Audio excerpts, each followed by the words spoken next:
Lam, Ain, Ra, Ba, Ya, Ta. Dusun fil Arabiyah.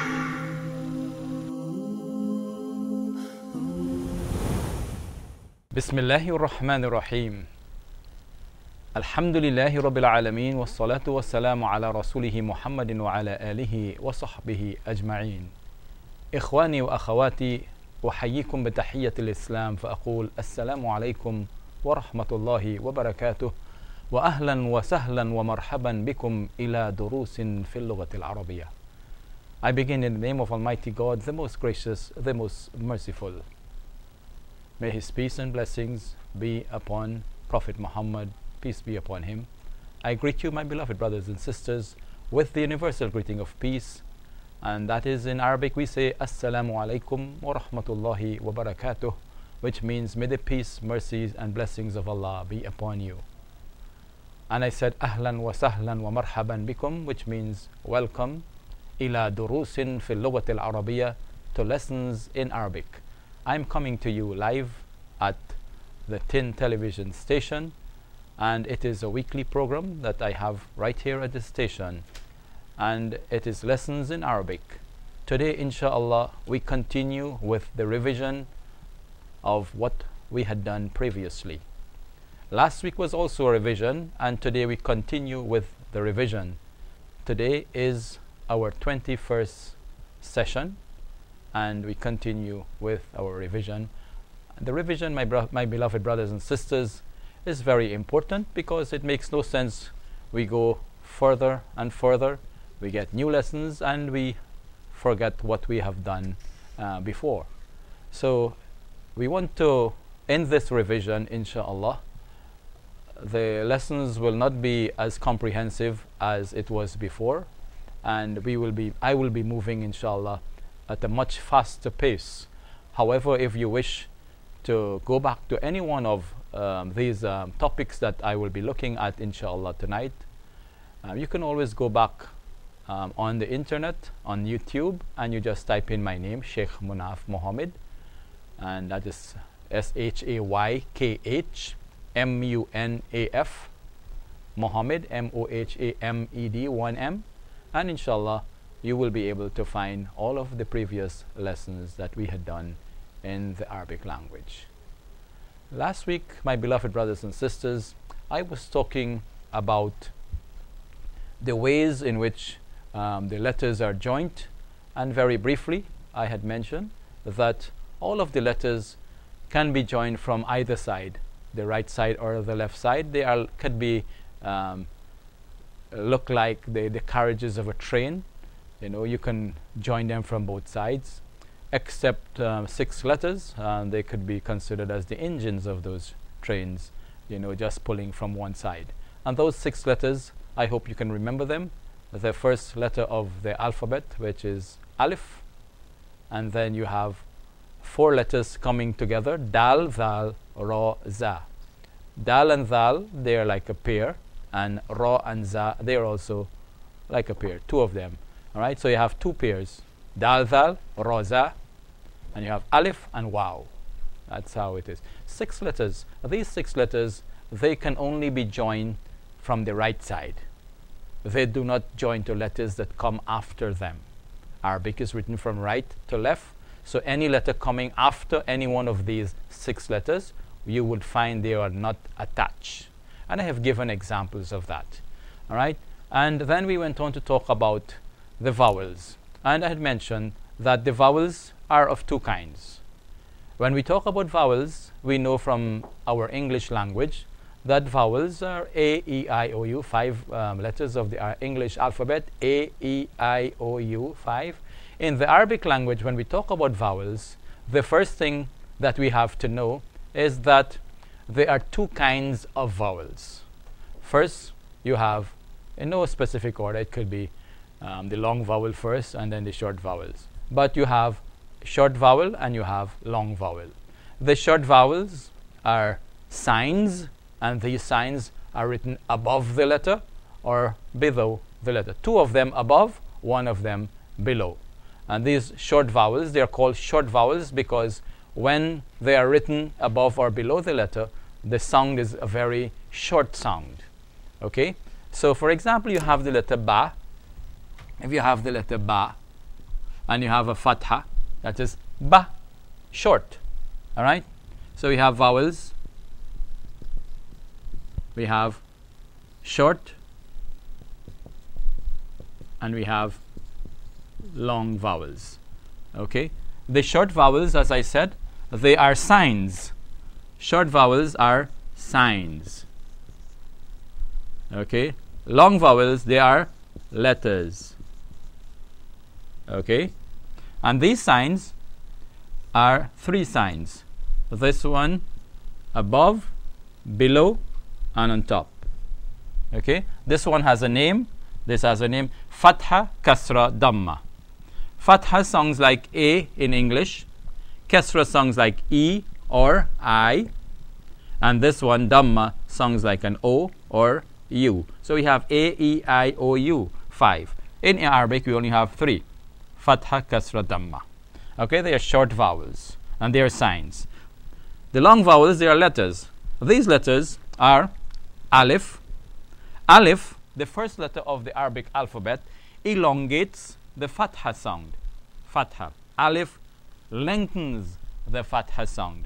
So when you have a letter, for example, Ba with a Fatha, that gives you the sound of Ba, short Ba. But if we want to get the sound Ba, we take that short vowel like that and we add the Alif to it. So now it becomes Ba. This is Ba, long vowel. All right, Ba. Supposing we have this short vowel here, Kasra, B, and we want to get the sound of B. What do? I take this letter, Ya, and we add the Ya to the letter. So we have the Ba, which is this one right here. We make it short, the Ba, we cut it in half, okay, because we have to add on the letter Ya. We add the letter Ya to it, and now it becomes B, B. You see, it's very simple, very simple. And the last one, it's the letter Waw. Waw lengthens the Dhamma sound. So when we have the letter Ba with the Dhamma, it's Bu. I'd write it here, just B-U, Bu. And I want to get Boo, Boo. All right? So I take this one, this is Boo, and I add the letter Waw, and becomes Boo. See? So we have long vowels and short vowels and long vowels. All right? 2.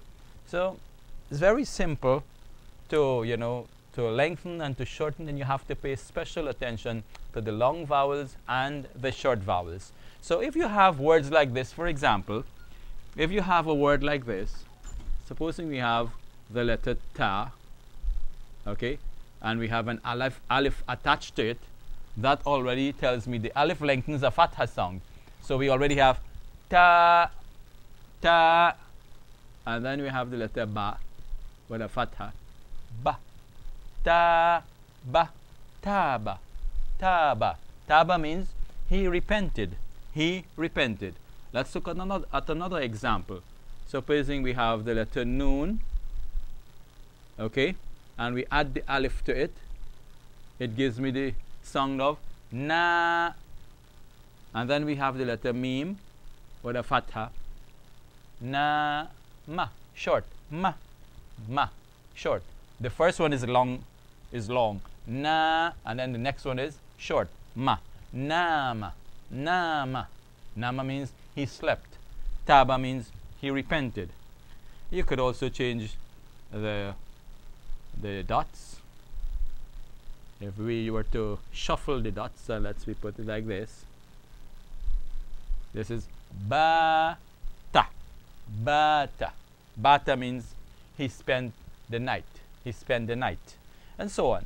All right, you have the letter Qaf, Alif, Qa, Ma, Qama, he stood up.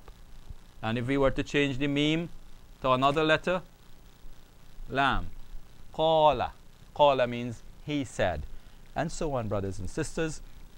This is how easy it is to read words with the long vowels and the short vowels. And you can have other examples with the ya, elongating the kesra sound, and the waw elongating the dhamma sound.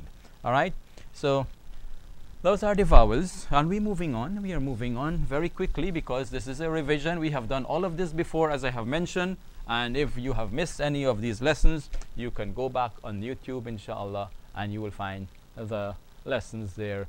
We have explained it. I have explained it, and I took my time and explained it very slowly. All right, so if you find I'm moving too fast, then you can go back, and if you find the pace is good, well, I expect it to be good because you have done the lesson before. Right, so moving on, if a letter now does not have a vowel, all right, we come to another point where we have something that is called sukoon. This is the letter C in here, short vowel, su. This is the letter kaf with the dhamma, and we have a waw. So the waw is elongating the sound. So kaf dhamma alone gives you the sound of ku, but with the waw, it gives you ku. So we have su, ku, n, sukoon, sukoon. Sukoon is a little sign. It looks like a tiny zero like that, or sometimes it could be written like this, like something close to a back to front C. All right, what does this sign mean? This sign really indicates that the letter has no vowel. Right, it is vowel-less. There is no such word as in English language, vowel-less, but it means the absence of a vowel.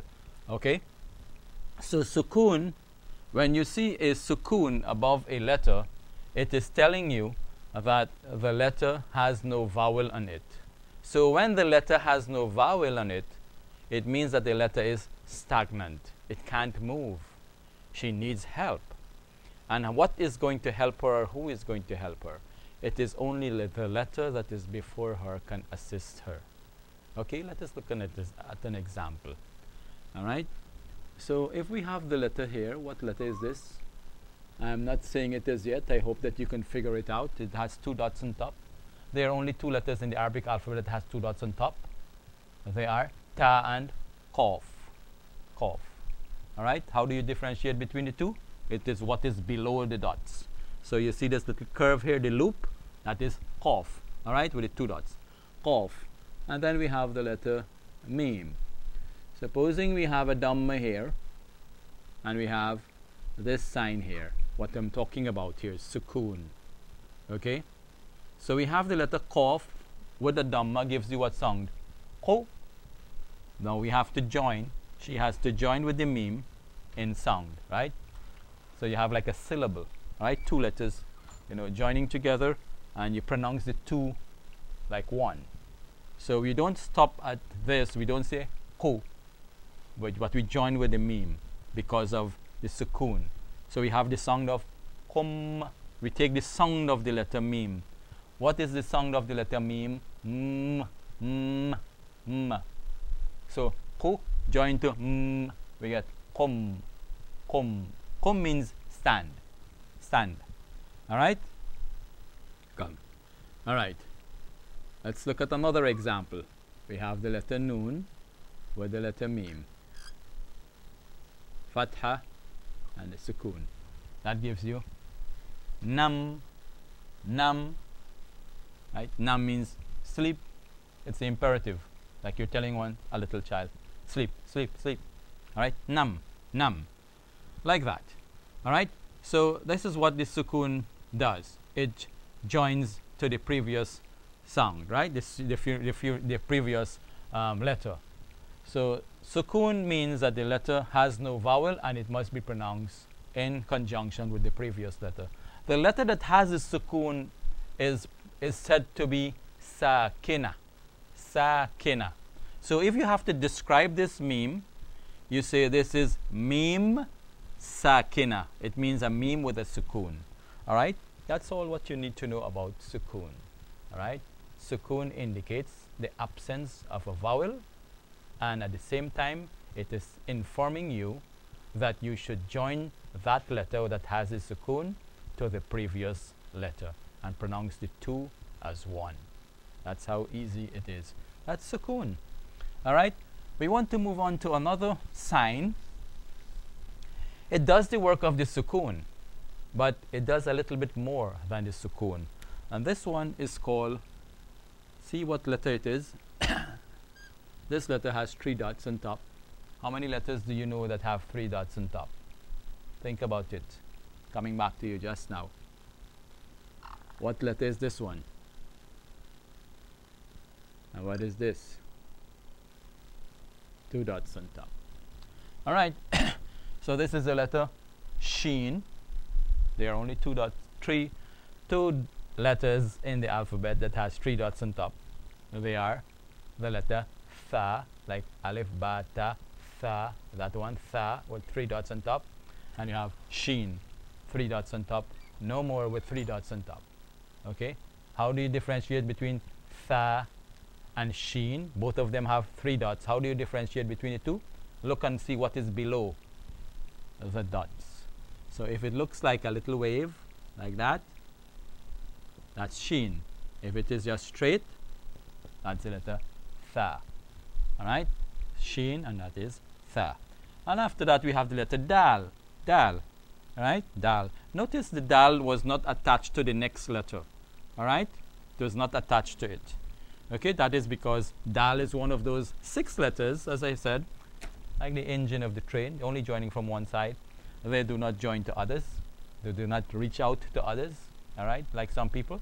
They don't like to reach out to others. They want others to reach out to them, but they would not reach out to others, like some people, right? All right, this is the letter Ta. Ta. Okay, so we have, let me write this in English. The letter Ta can be written 2 ways. Like this, it's called an open Ta. That is the one that you know. Like Alif, Ba, Ta. This is the Ta that you know already. And sometimes the Ta is closed up. Okay, it's closed up like this. It's like you're bringing this end and this end together, and you put it like that. Why did the Arabs do that? It is a way really of identifying words. You can know a word when it has this ta. It's a noun, and it also tells you the word. It's apart from a noun. It tells you also about the gender of the word. In most cases, it is the feminine noun.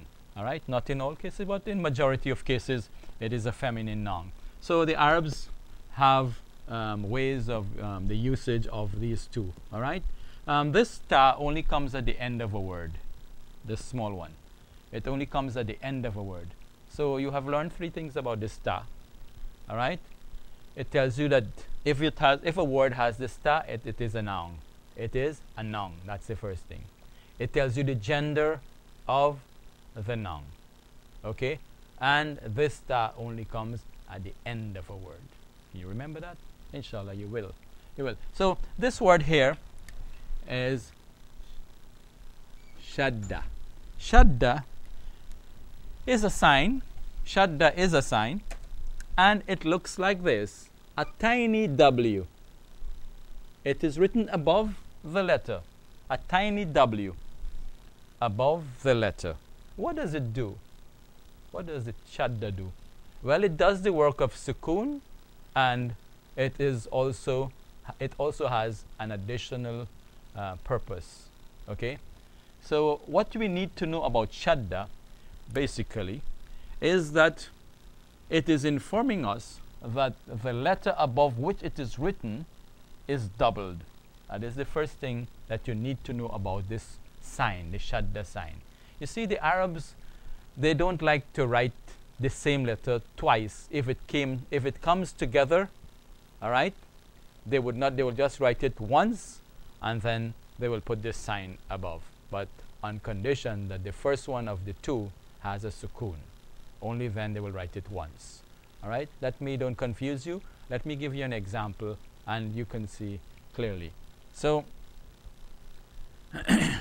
if I have, for example, this word, that's the letter mim, and this is the letter dal.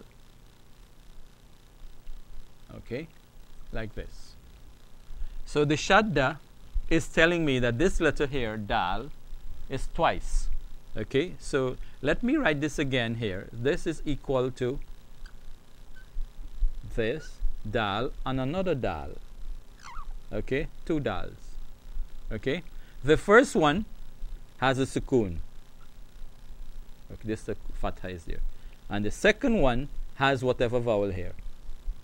So what we're going to do is we already learned this one here, this part here.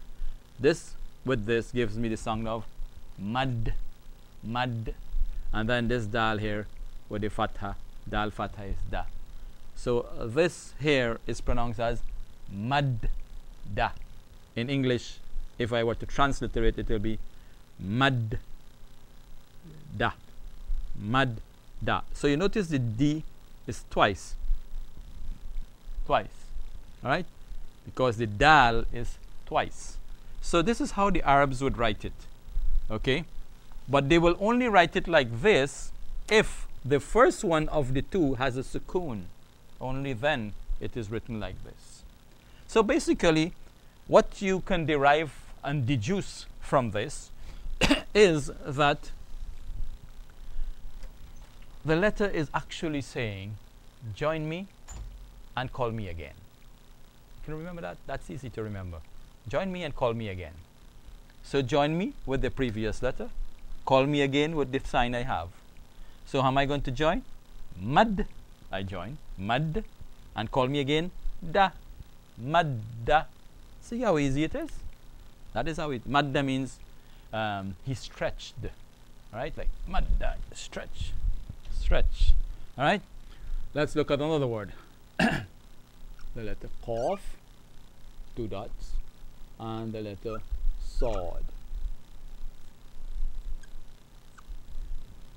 So this is qas and then sa. Qassa. Qassa. See? Qassa. Qassa means he cut. It also means he related a story. All right? Let me just add another letter to this and see if you can read it. Supposing we put a noon here.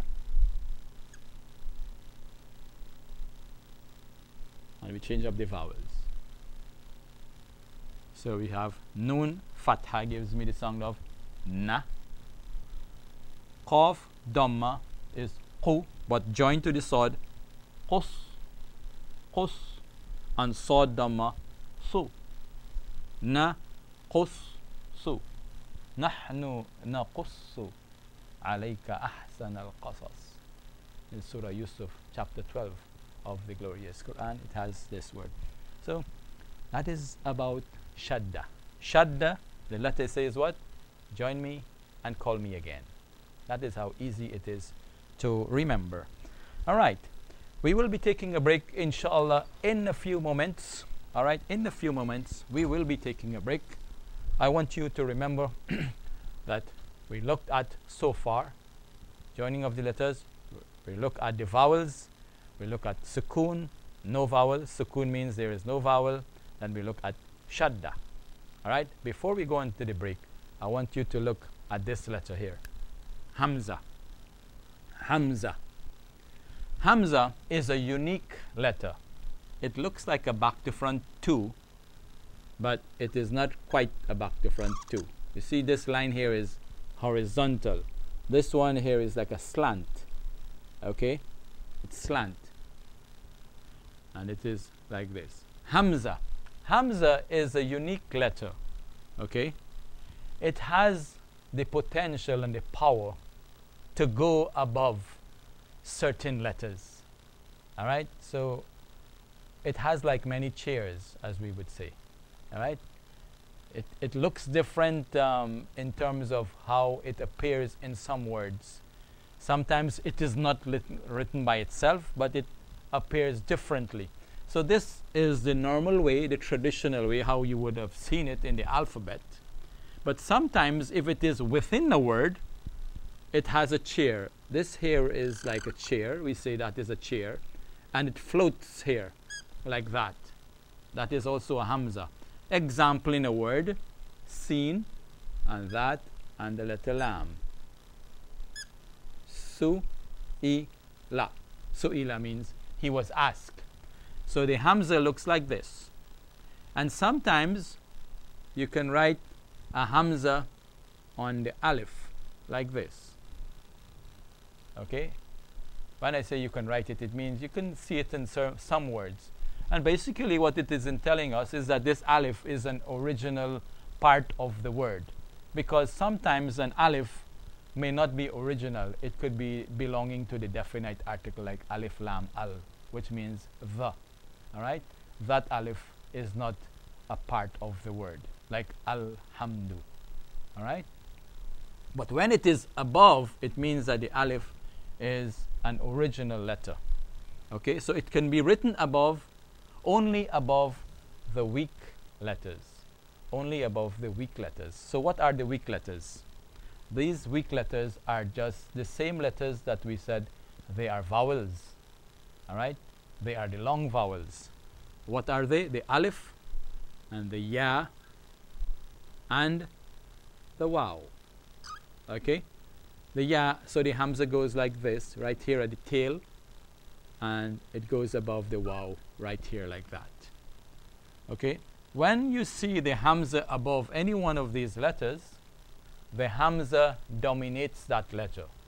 So the hamza conquers the letter. In other words, the hamza is ruling. So when you see a letter like this, you would not pronounce this as a ya. You would not get a ya sound, but you get the sound of the hamza when it is with the vowel. And the waw, you ignore this waw and you just consider it to be a hamza. So these are the 5 chairs of the hamza. I want you to remember them. Alright, this is the first. 1, 2, واحد, اثنان, ثلاثة, أربع, خمسة. خمسة. واحد, اثنان, ثلاثة, أربع, خمسة. 5 ways of observing the hamza, how it is written in the Arabic language. Now we will take a break, inshallah, and when I come back, we will be looking at the definite article, the alif and lam, and that will bring us to the sun letters and the moon letters. What are the sun letters? What are the moon letters? In the meanwhile, for those of you who have done this program before, why not go back to your notes, so by the time I come here, inshallah, you will be able to follow in a quicker space, inshallah. Alright, so stay tuned, inshallah. We take a break now. هذا القرآن يوحدنا لطريق الخير يوجهنا الله تعالى أنزله ورسول الله معلمنا We know that when we die, where will we go? Our bodies, the Muslims believe, our bodies will not just become rotted and we will go into thin air and nothing will happen to us. We as Muslims believe that we will go in the world of barzakh. It is like a waiting place, the world of the grave, and there can be torment of the grave, or there can be peace and tranquility, sleeping comfortably until Yawm al-Qiyamah. Subhanallah, seeing the windows, a window that shows us the Jannah, inshallah. Ameen.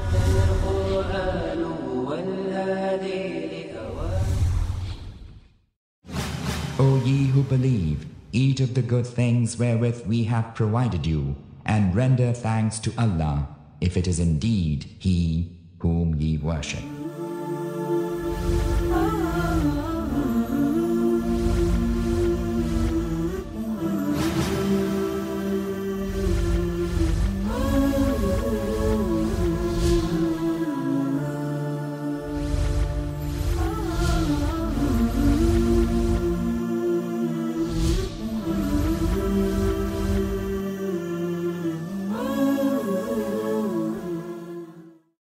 You held my hand to steady me till I was ready to make a stand on my own 2 feet while my world was crumbling down And you tried your best to shelter me from the coming of the storm. You opened my eyes to see that all hope was not gone. Allahu, Allahu, Ya Rabbi, Ya Allah. Allahu, Ya Rabbi, Ya Allah. When we can do Qurbani, right, and we can get our family involved in the Qurbani, and we could come together with them, it's a great thing, because that's a moment of a unique moment for all of us when we involve in doing this thing for the pleasure of Allah. There are three main bodies of the Jews, right? There's the Orthodox Jews, the Reformed Jews, and the Conservative Jews. And they all have different opinions about what could be allowed as kosher and so on. For example, the Reformed Jews, they allow the skin of the pig to be kosher. So you'll find some gelatin, kosher gelatin, made from pig skin. And that's why kosher gelatin, we don't allow it even in things like Yoplait yogurt. So sometimes people have wealth, in the bank, in a fixed deposit. And, together with that money in the bank, their own money, let's call it the capital, the amount they put in, there would have been a lot of interest on that. Now, zakat cannot be paid on that interest, because if you do that, you will be paying zakat on haram wealth. O you who believe, save yourselves and your families from the fire of hell. The Sharia states that the Muslim is one who submits his total will to the command of Allah subhanahu wa ta'ala. Allah says in the Holy Quran, Kullu nafsin za'iqatul maut. Every soul shall have a taste of death. That is a reality. The Prophet sallallahu alaihi wasallam, in a nutshell, as a prerequisite even for those words that we would say, the kalima, La ilaha illallah, Muhammadur Rasulullah. And this is why Allah subhanahu wa ta'ala says, whoever learns knowledge in order to boast and brag and to debate and argue with those who don't have knowledge and to show their knowledge to those who do, then Allah subhanahu wa ta'ala says they can kindle their place in the fire of Jahannam. May Allah subhanahu wa ta'ala protect us. Say, O Muhammad sallallahu alaihi wasallam, say to the mu'mineen, say to the Muslimin, that if you make a claim that you love Allah Rabbul Izzah, then follow my footsteps, subhanallah. Follow the way of Rasulullah sallallahu alaihi wasallam. Welcome back to Darut Tarbiyah, the Islamic Network News Review. On our details, Mark Bowden, outgoing United Nations Humanitarian Coordinator for Somalia, has called for increased international aid to the Horn of Africa nation. First kalimat thayyibah la ilaha illallah Muhammadur Rasulullah. Prophet Ibrahim as a young boy was brought up in an environment of idols and idol worship. Even his own father used to make and worship idols. I understand your distress, but their soldiers did not give us any chance. They made us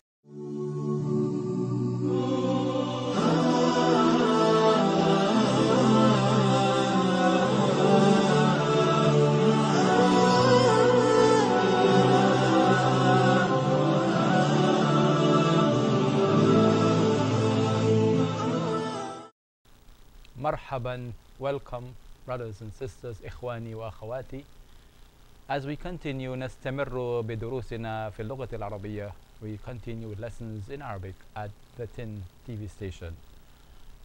Today we have been doing revision and we continue with the revision inshallah until the end of our program, and we also give a revision of some of the Arabic expressions, how you greet each other and so on, but that will come a little bit closer to the end of our session.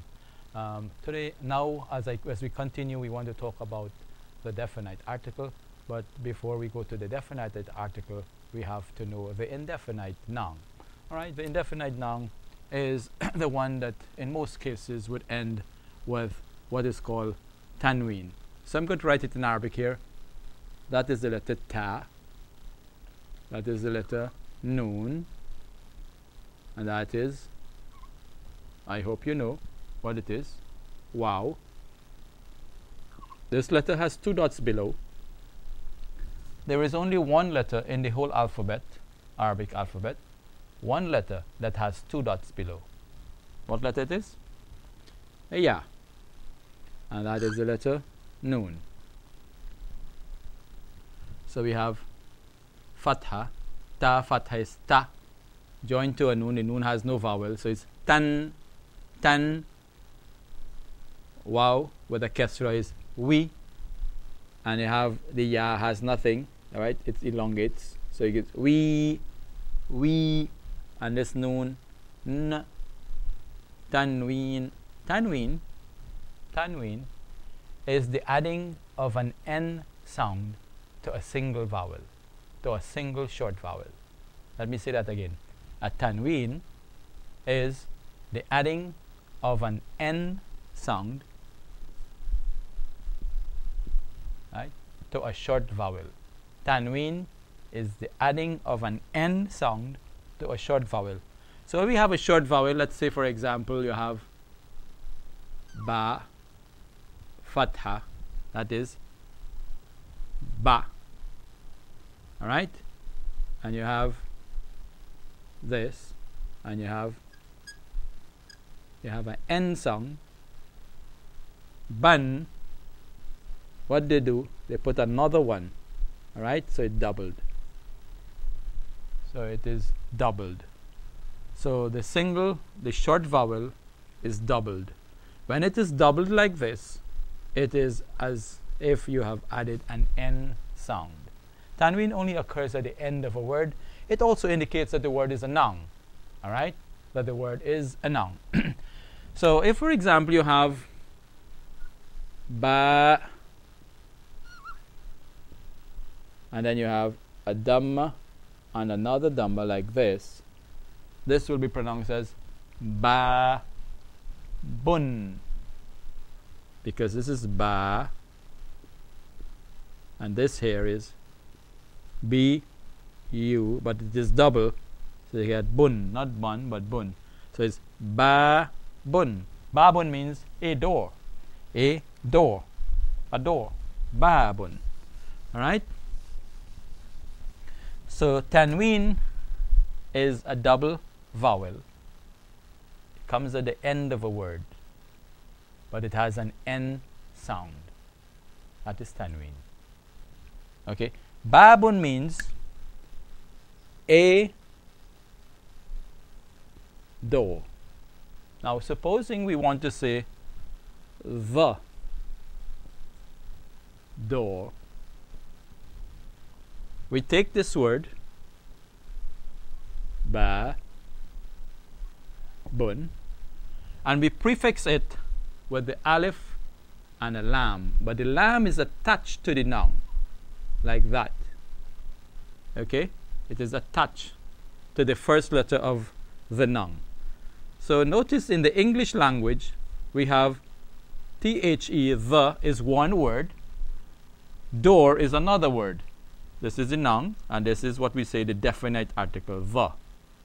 In the Arabic language, the is attached to the noun, so it looks like this. It looks like one word, but in reality it's two.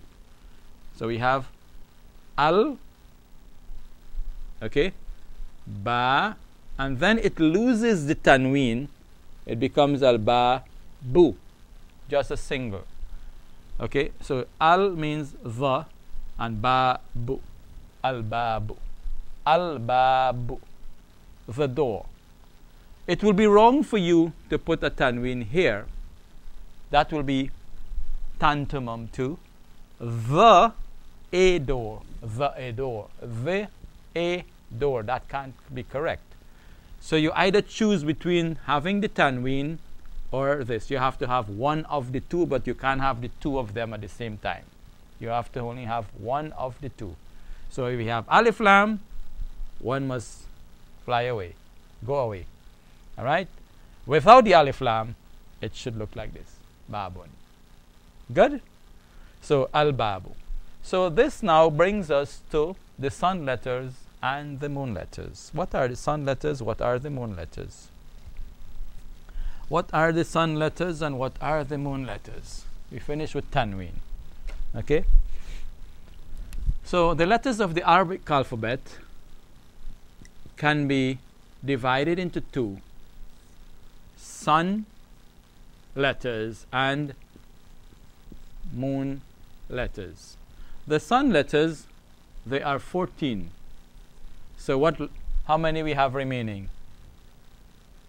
14, because the Arabic alphabet has 28 letters. Some scholars, they say 29.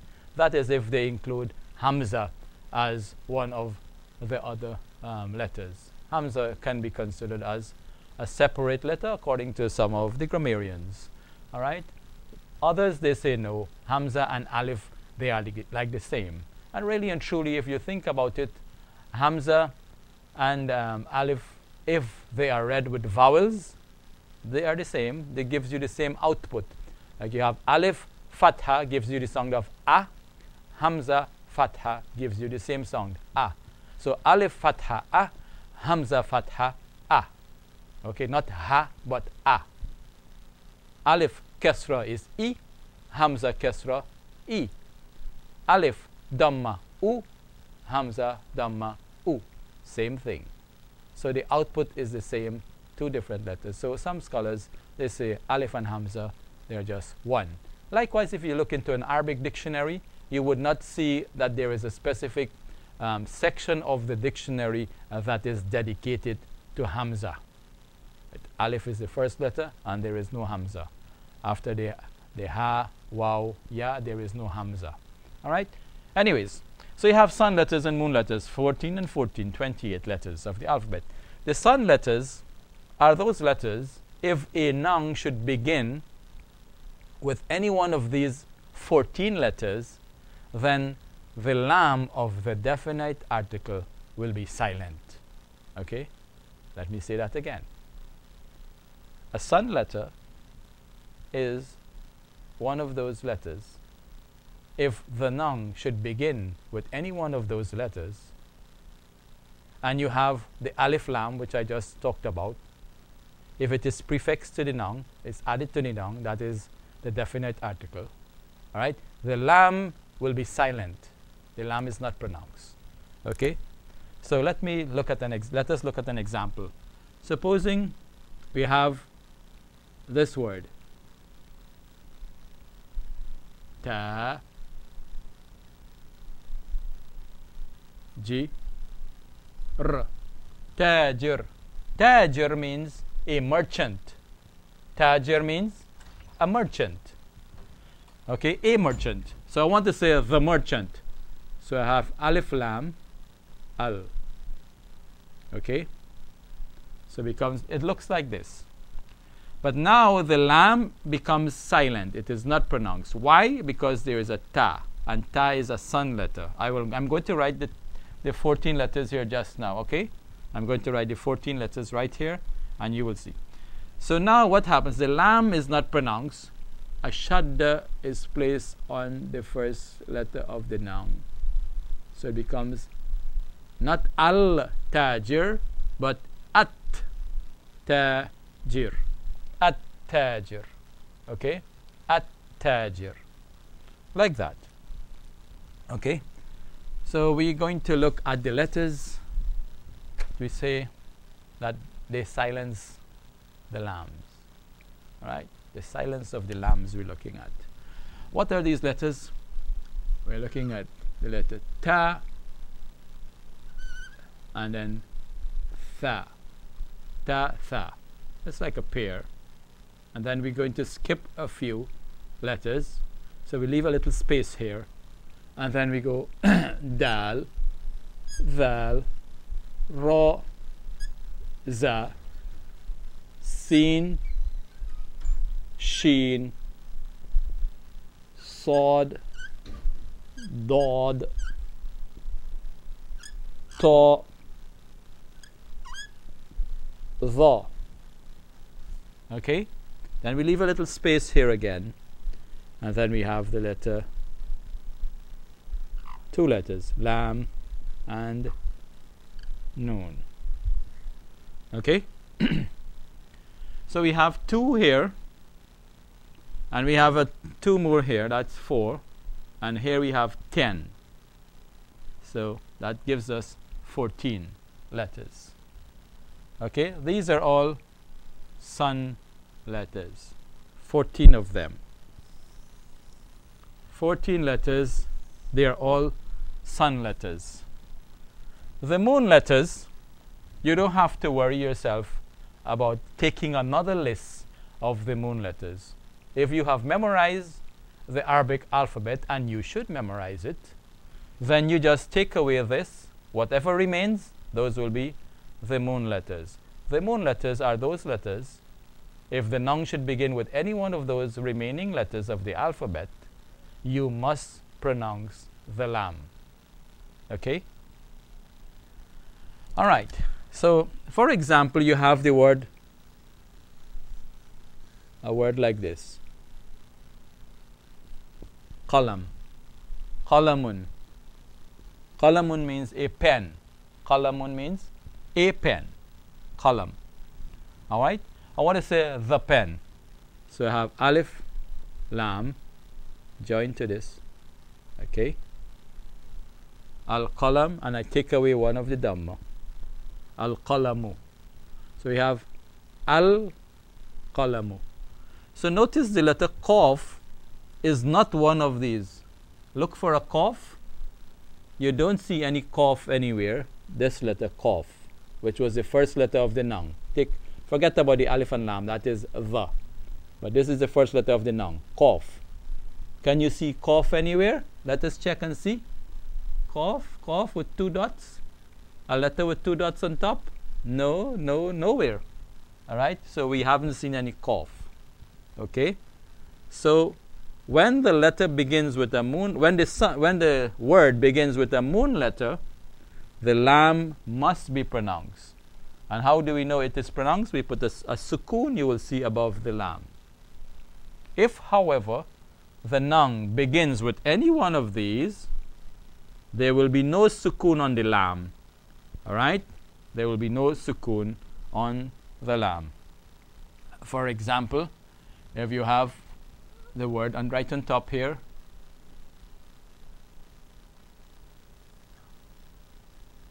all right, like this, we have the letter alif. We have alif and lam here. The word begins with alif and lam.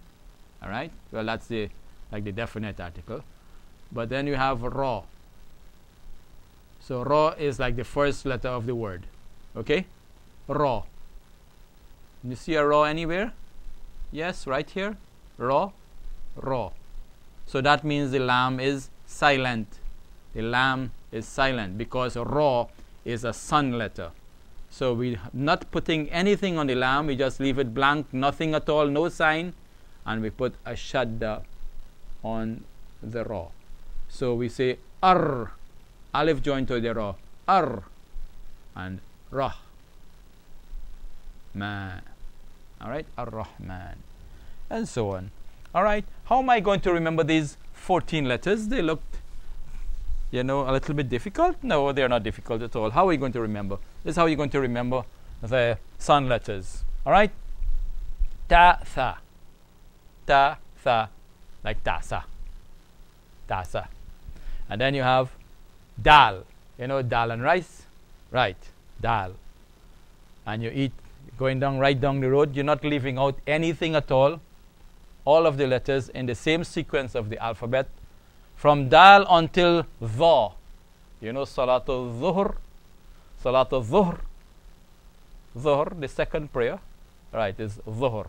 So you have dha. So dal, dhuhr. And then after dhuhr, what you're going to have? You're going to have your lam at noon, right? Noon. Lam.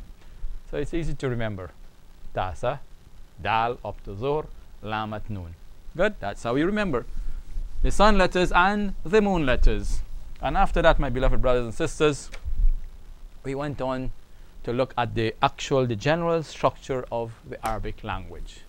And the general structure of the Arabic language, which basically, we were looking at the parts of speech. In the English language, we know we have eight parts of speech, and the Arabic language, you only have 3. So what happened to the others? The others are within, all right, these 3. All right, and the 3 parts of speech, they are, so I'm going to write POS, not Port of Spain, but parts of speech. All right, in the Arabic language, they are only 3 of them: noun, verb, and this one is called particles. Right, so nouns, verbs, and particles. Nouns, verbs, and particles. The other parts of speech, they are in such a way, it kind of organized in a more systematic way if you really look at it. There are words that go with nouns. So what word stands instead of a noun? A pronoun. So pronoun, all right, is another one that comes under nouns. Pronoun. All right, pronouns. So we put nouns here, pronouns. All right, those are words that go with nouns. I mean, they stand instead of nouns. And then you have some other words that go with nouns. They are the adjectives, because adjectives, they tell us a little bit more about the nouns, right? Adjectives, they tell us a little bit more about nouns. Then you have some some small words, some little words. The little words come under particles because the word itself indicates something small. Particles. What are those small words? Like prepositions, right? Conjunctions, all right? And then you have interjections, all right? Interjections. So there is one that is missing if you were to check. So we have واحد, 1, اثنان, 2, ثلاثة, 3, أربعة, 4, خمسة, 5, ستة, 6, سبعة, 7. Which one is missing? Adverbs. Come under here? No. Adverbs don't come here. Adverbs, you have some of them coming here and some of them coming here. All right? The adverbs come here, some, and some here. Why? Because small and adverbs, they have certain characteristics just like nouns. They have certain descriptions. They look like nouns because like they have tanween, right? They may have the double vowel at the end and so on. And of course, under pronouns, you have the different kinds of pronouns. So you have personal pronouns, all right? And then you have the demonstrative pronoun, and then you have relative pronouns.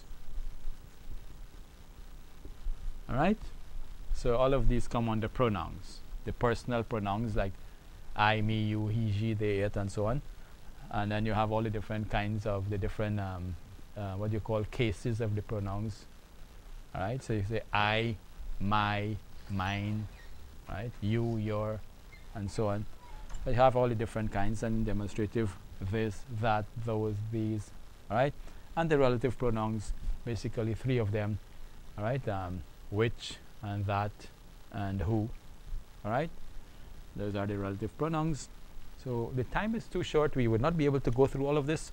But what we're going to do with the remaining of the time is we are going to look at some Arabic expressions, inshallah. And we're going to leave this for the next class, where we will have the last revision class about all of these, inshallah. I hope that we can finish. We didn't do much on conjunctions and interjections and so on, and adverbs. Likewise, we did not start dealing with the verbs as yet, and we have had 21 sessions. All right, but the verb is the most important part of speech. It's the most important word. It's the action word, and if you don't have the action word, you will not be able to move with the Arabic language. All right, the action word is the verb, and we have to learn about the conjugation of the verb and so on. All right, so we will be coming to the verb, inshallah, in due time. We have just to complete the revision, one more class, inshallah, for the revision, and after that we will be starting with some other classes. Let us now move to another part of, or another aspect of the grammar rules and so on. We're now talking about greetings. I hope you can remember the greeting: ahlan wa sahlan wa marhaban, ahlan, marhaban, hala. All right, all of these welcome greetings. And then if you want to ask a person, what's your name? What's your name? Okay, what is your name? So this is the proper way of asking a person his or her name. You say masmuk. Okay, masmuk, masmuka for male, masmuki for female. It's a question, so question mark. And really and truly, Arabic doesn't really have these punctuation marks and so on, question marks and all of these things doesn't exist in the Arabic language. And the reason for that is because of the way how it is structured. It is known to be a question. I am only writing it because you're a beginner and I want you to remember it is a question. So you want to ask a person, what's your name? This is how you say masmuk, and you must sound it like a question. You don't say it like a statement. You say masmuk, masmuk. You say masmuk like a question. You say it in a questioning way. Masmuk, ya, oh brother, ya akhi, ya ukhti, oh my sister. Masmuk. So that's the classical and standard way of asking what is your name. You say this in any of the Arabic speaking countries and they will understand what you are saying. However, there are other ways of asking a person their name. And you have the different slangs. Okay? So sometimes a person, and this one of course, normally it's not written but it is spoken. Alright? But I'm still writing it there. Alright? Songs like that. Ish, ismak. Ismak. Ish, ismak. Ish, ismak. This is not classical. It's broken Arabic. But the Arabs, they say it a lot. They say ish, ismak. Ish, ismak. Ish, ismak. Alright? That's one way in the broken. I'm not going to write the other broken, but I'm going to say it, so you have to listen carefully. Sometimes the Arabs would say shosmak, shos, shosmak. They say it fast. Shosmak, ismak, ismak a. Egyptians, they say ismak a. Your name is what? Why is your name? Like, why is your name? Why is your name? All right, we say that too, right? So Egyptians, they say ismak a. Ismak a. B. Ismak a. Alright? So you want to ask the person what's your name and say Ismak a. Or Ish Ismak.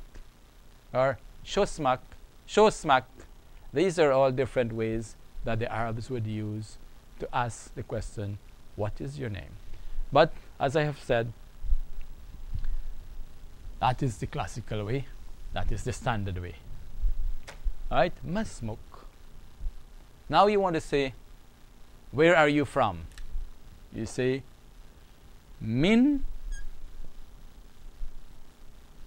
See if you can figure out what word is this. This is min. This is